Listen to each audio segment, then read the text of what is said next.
channel. And if you're enjoying the content so far, definitely please like this video and hit subscribe and just join us on this journey as I develop different content for you guys that's going to be helpful in like your journey of becoming successful in the beauty industry. With that being said, let's jump right in. So today I'm going to talk to you guys about 5 big mistakes that I see makeup artists make which cause them to fail in the beauty industry. The first one is inadequate practice. There's not enough practice, and automatically you put yourself out there and you get discouraged, and then you tend to like quit. And I've seen that a lot in my past 14 years of like this beauty journey. I have worked alongside with the most talented artists. I've worked alongside with, some artists I see that are, they one day become a makeup artist and then the next day they're gone. And so one of the things I really feel like a lot of like artists, they go to like a makeup school, a makeup academy, they put in their hours, they get this like piece of paper, their certificate, and they think they've made it. They think they're okay, officially a makeup artist, and they're done. And then they don't practice, but they just put themselves out there and start charging. Maybe they don't do such a good job, maybe with the skills that they learned, they haven't practiced enough. And so they start to get like kind of discouraged if a client's not happy, if somebody's not, happy with their work, they start to like, get like, oh my God, maybe this is not for me. And I'm gonna tell you, avoid that mistake. When you finish school, whatever you're doing, if being a makeup artist is your dream job, then once you get like that basic, that foundational training, you need to practice. And I'm not just talking about like a week or 2 or a month of practice. Like, you need to do at least 10,000 hours worth of practice. And if you haven't heard of the principle, the 10,000 hour rule, you need to definitely look it up. But it's a rule put together. It's in a book that Malcolm Gladwell wrote. And it talks about developing expertise in any type of skill. You need to spend at least 10,000 hours. That's not to discourage you. You're not gonna wait, 5 years before you start. But you really need to, once you've done your initial training, there's this mindset I find these days that people are just like, okay, well, like success is just gonna come to me. I did the class, now I have this certificate, now I'm like, great. And it doesn't work like this. Success takes time, skill takes time, but it takes time and it takes practice. So make sure you're taking the time, make sure you're spending the hours, make sure you're putting in the grunt work, because if you truly want to be successful in the beauty industry as a makeup artist, then you really need to hone your skills. And I'm not just talking about practicing and just going out there and like what I like, offer things for free, do things for free. A lot of the time when I first started, I did a lot for free. I just went out, and no matter who would let me practice, anybody that would let me practice on them, I was like, okay, I'm gonna do it. Why not? Because a lot of times this microwave mindset that we all fall into, this trap of like, this is gonna happen, success is gonna happen overnight. Clients don't just walk in the door. Success takes deliberate practice. Your skills are gonna take deliberate practice. So make sure you avoid the pitfall of not practicing enough, okay? And you set up a good foundation. The second thing that I see that most makeup artists do that cause them to fail is they only practice on themselves. So that's number 2 tip to avoid is, if you're gonna be successful, you need to learn makeup artistry. You wanna basically practice on tons of different skin tones. There's tons of different eye shapes. There's tons of different nose shapes, face shapes, right? And so the way you contour someone, the way you color match, the way you color correct someone, it's gonna be different for everyone. Even doing like eyeshadow application, it's gonna be different based on the type of eye shape or whatever the client has. So makeup is not like a one size fits all. You don't just learn the skills and then automatically the same thing applies for everyone. Certain things you can get away with, yes, like maybe foundation matching, but it doesn't always apply for everybody. Sometimes you match foundation on the neck, sometimes you match it on the cheek, so it really depends on like what you're working with and who you're working with. So don't only practice on yourself, do practice on everyone. And practice on people that you know, maybe you're gonna take to social media, you're maybe gonna offer free makeup application, free models, whatever it is. But like, the key is don't not practice, do practice, but a lot. So just a little bit more about that. If you think about successful people in general, most of the times, if you look at those actors, those different celebrities, the singers, the songwriters, football players, the basketball players, soccer players, anybody who has achieved anything to a professional level has probably at least put in 10,000 hours plus of practice. The other thing I want to remind you as you are continuing to practice is you want to make sure that you have the basics down. And what I mean by that is color theory, just the foundations of, you know, eyeliner, like things that like you learned in school. But one way to really gauge like how well you learned it is for you to basically try to explain it to someone else. And if you're struggling trying to explain different things, maybe it's the color wheel, how do you use the color wheel? If you're struggling on how to explain those things, that's a good indicator of going back to the basics and honing really in on like your foundational techniques that you learned initially when you got your training. Okay, and if you didn't get training and you've just been using, maybe turning to YouTube for training, great, but I still encourage you then, like a normal course would, I would encourage you to learn the color wheel. I would encourage you to learn different eye shapes, different face shapes, like how do you contour, you know, a diamond face shape? What is a diamond face shape? What is a round face? What is a oval face? What's a heart-shaped face? All of those things are like the basics of, you know, things that you want to learn, and you really want to avoid not learning. You know, that's one of the reasons I see people fail. They don't do great makeup because they never really learned the basics. They didn't hone in on it. They just went to town, bought a bunch of makeup, and thought they would become successful. Number 3 is you have a really poor presentation of like your work. And the worst thing I've seen is like when people want to take a picture of the work they've done and they have someone stand with their back towards the window and the light is behind them versus in front of them. You cannot see any of the quality of the work that they've produced. So it leads to like poor images. It leads to really weird angles. Like, you know, another thing that is really important, if you're gonna be a makeup artist, you need to learn photography. And I'm not talking about photographing events. I'm not talking about photographing, you know, portraits and this and that. Like, you don't have to get that deep into it, although if you do learn portrait photography, you will be in better shape. But learn the basics of using your iPhone, your Android, maybe getting a good camera that's gonna allow you to take good pictures of your clients so that when you do showcase the work, they're able to kind of see like the work that you can do. And I know there's like lots of different schools of thoughts on like a before picture and an after picture right next to each other. I have found the best testament of your work is when you take a before and you take an after and you put them right next to each other.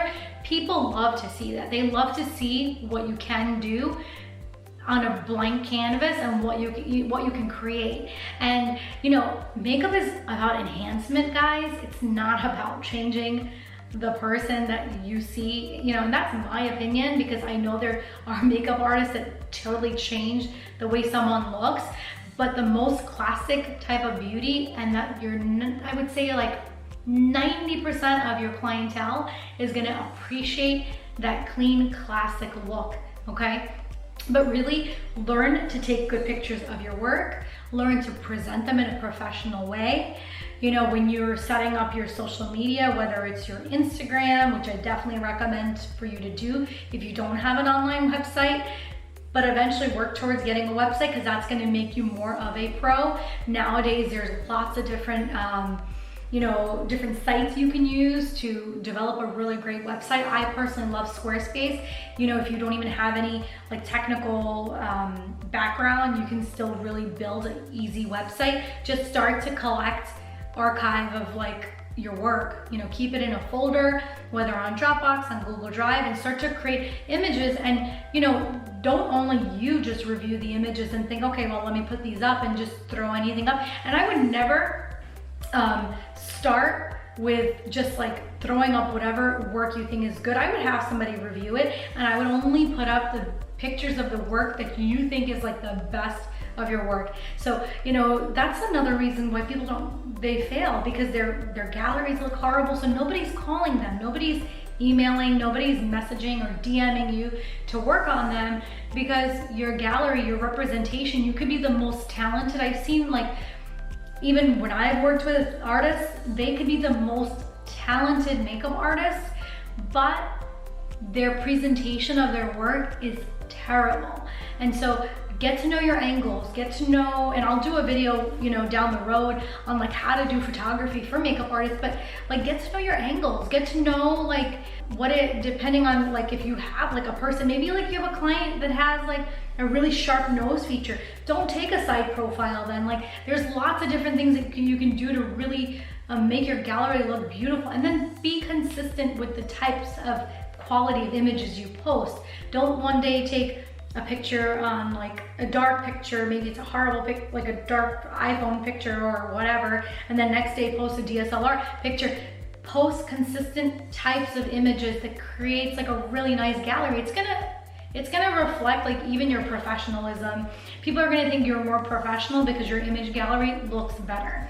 Other things to like avoid: clutter in the background. Take pictures where there's like a clean background, so that, and people look like, you know, it doesn't look like there's like, you know, a bunch of garbage or other people in the background. Really make it like so that you have a nice presentation of your work. Your images are not poorly lit. Your you know, your client's expressions are not weird. Maybe they're looking like, your client is not looking away. I've chosen not to post like some of the most beautiful clients or the beautiful work I've done because my pictures are dark, because I was like, I couldn't believe I did all of that work. And that's like something that you want to make sure you're doing, is capturing good images of your work. That's like something that's going to be a make or break if, you know, when it comes to marketing for your business. So tip number 4 of something to avoid is having a poor website. If you take a step and you start to build your website, the quality of your website, really, you should take time and plan out each individual page and not make it some like one-page website where it's just like thrown together. Even if you're beginning, you're starting out, you don't have lots of images of your work, don't build just yet. First, collect some good images, maybe even do a couple of photo shoots with, you know, collaborate. Collaborations are really, really great with other photographers, maybe newer photographers that are looking to, you know, get models, pick some models, you know, plan a couple of shoots. I remember when I first started doing makeup, I teamed up with a local photographer and we would just recruit like different models. I didn't even have a designer that would give us outfits. Like I sourced everything from different people I knew and really bootstrapped with no money, like just collaborations on getting really great images and professional images of my work. That really helped me initially to gain credibility in the market. That's one thing that you want to do. If you're going to do something, do it all the way. I was taught by a really successful mentor of mine. She said that if you're going to do something, begin with the end in mind. So if you're starting your makeup career and you're like, you know what,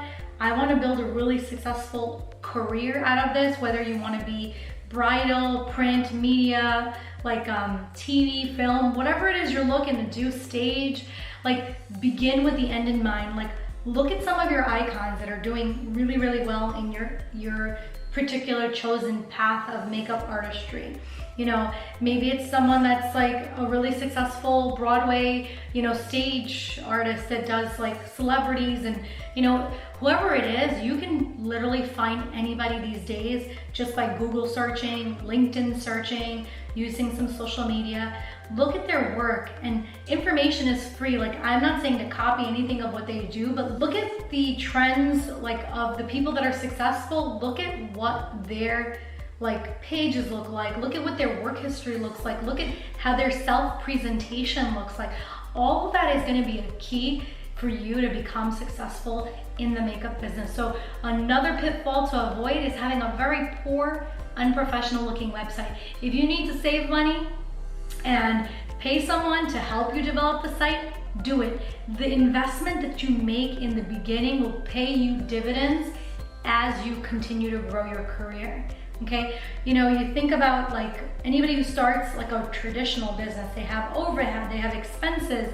You know, as a makeup artist, you don't have that much. You have your makeup kit, you have maybe your lighting, your chair, which I definitely recommend. Like you get lighting, professional lighting, you get a chair. Like all those are things that you wanna make sure that you have in your arsenal of tools to make you successful by looking professional.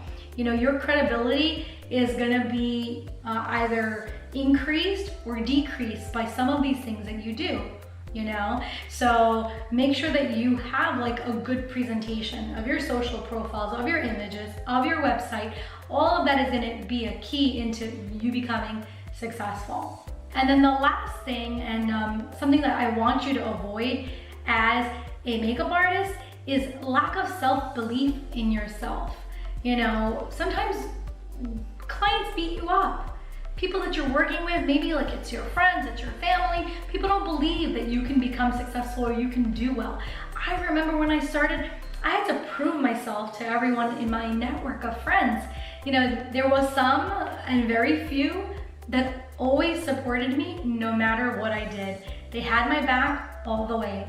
And others, they were like, all right, well, we'll see what happens. We'll see what you do. And I wasn't the one, like I didn't go to school to become a makeup artist. It wasn't my career path. It wasn't my intention.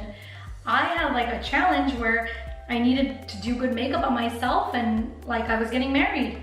And I'll maybe do another video on my story, but you know, like I had to figure it out. I knew how to do makeup on myself. I went to different trials and like they made me look white. And so I eventually just had to figure it out. And for my wedding day, between me and my friends, we ended up doing my makeup. And I knew there was a gap, and that's kind of like where I ended up filling that gap as like a passion. Let me do this on the side. I was working full time. It was something fun.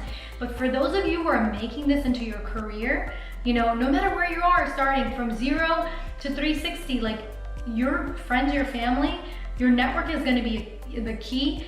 They also may bring you down a little bit. And if they do, don't let them. You have to believe in yourself. You have to know that if this is what you want to do and you put in the time and the work, you're going to be able to be successful. And let's talk a little bit about clients and people that maybe, you know, you worked on and they weren't happy with your work. You have to learn to not take things personally. You know, a lot of times, yes, it's a personal, like a very close personal, like, you know, one-on-one business where you're like working on someone and you know, it's your craft, it's your skill, and you want them to like it, but not all the time are they gonna like your work. To this day, not everybody that I work on likes what I do on them, you know, and it's because maybe you have people that sit in your chair and they're full of their own insecurities. You know, maybe you have the insecurities, you have the nerves as you're starting as an artist. So you have to dig deep. You know, through the years, I had to coach some of my like freelance artists that worked for my company. Like there's times that they wanted to quit just because of the people that they were working on. They made them feel so terrible or poor. And that's where like your own self-image and your own self-talk has to come in. And so let's talk about self-talk really quickly. Self-talk, when you are beginning anything new, is going to be your key. You know, self-talk is what's gonna make or break you in doing this type of work and really being successful in anything. I remember starting as a new artist, and even sometimes now if I'm nervous about something, I'll talk to myself. I'm like, come on, Bargaby, you got this. You can do this. You're amazing. You're gonna do amazing. People love your work. And even if they don't, you know you gave it your best shot. And that's like what I want to encourage you is to like, you know, that inner voice, you know, you can have the positive voice or you can have the negative voice. And I want you to like hone in on your inner positive voice, like your inner happy voice that's going to tell you and encourage you that you know you can succeed and you can do it. And, you know, don't get hung up. Don't take things personally. Sometimes people are having a bad day and you're working on them, and guess what? You just have to suck it up.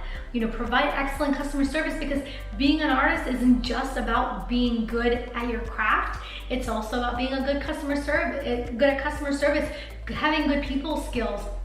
I'll encourage you as you're starting your journey or as you're in your journey right now, if you're not picking up good books, like maybe you need to pick up some books. Like one book I can recommend to you is What to Say When You Talk to Yourself by Shad Helmstetter. Really, really great book on how to like build your self-talk to build your self-image. Another one is skills with people, and I think the author is Les Giblin, but I'll link it below.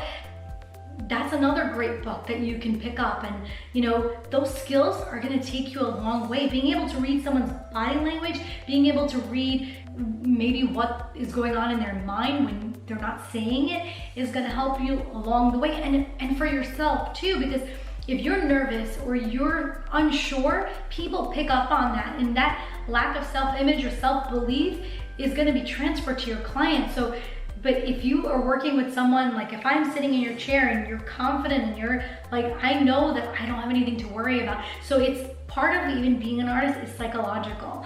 So those are my 5 pitfalls I want you guys to avoid. And just in recapping, number 1, insufficient practice. Number 2, the foundation skills, your basics of your foundation, building. So not practicing enough, but not also knowing the basics of your artistry. Number 3 is having a poor portfolio image gallery, not knowing how to take great pictures.